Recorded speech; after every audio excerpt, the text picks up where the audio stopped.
Grandfather Mountain has plenty of grand and beautiful things to see every day of the year, but this September you can watch thousands of raptors and birds of prey flying south for the winter during Grandfather Mountain's Hawk Watch.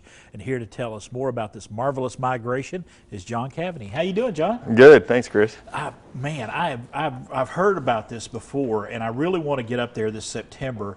But tell us, Hawk Watch. Why is there a Hawk Watch? Because it really is a huge migration of birds. Yeah, so the basis of it is the raptors are migrating south for the winter. So they're leaving their summer ranges, and mostly those are higher north, and they're moving south where the food's going to be more plentiful for them. And they come through in groups called kettles. That's correct. And certain ones do. Yeah, and they come in, like, some of the hawks come in groups of hundreds, maybe even thousands. There was even one kettle, I think back in 2015, had over 4,000 birds in it. So yeah, that's an impressive sight. For sure, yeah. And the amazing thing is it looks like a bird tornado coming through. So the raptors are catching air thermals that are coming up off the rocks and many of the other features around us, and they're using those to get lift, so they're not having to expend much energy, and they use those thermals and then peel off those and go to the next one. And it's Grandfather Mountain, a mile high up there, and it's important. There's the mile high swinging bridge.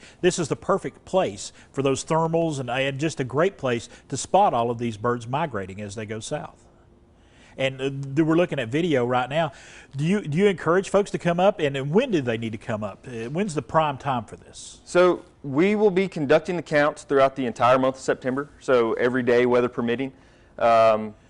We strongly encourage our visitors to take place and take part in this event, because it's spectacular. And certain days it's easy to see. Some days the birds are clear with the naked eye. Some days they're harder to spot because they're further off, but definitely we encourage our visitors when they're up checking out the swinging bridge to stop over to Linville Peak and look up. And the Hawk Watch, there are volunteers that do this. Talk to me about that, because you've recently had a class, or you have to get certified in order to do this. Correct, yes, we do have volunteers who help us. And the reason for that is the more eyes the better when we're trying to scan the entire sky. So we do have an orientation where we train our volunteers on hawk identification, how to conduct accounts, all of that.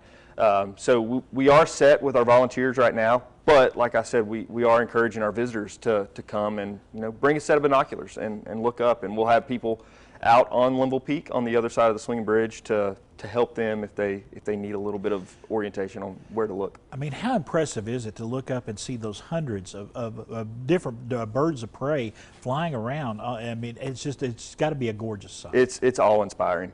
It's my absolute favorite thing that takes place on Grandfather Mountain each year, and the main thing is because it's always different.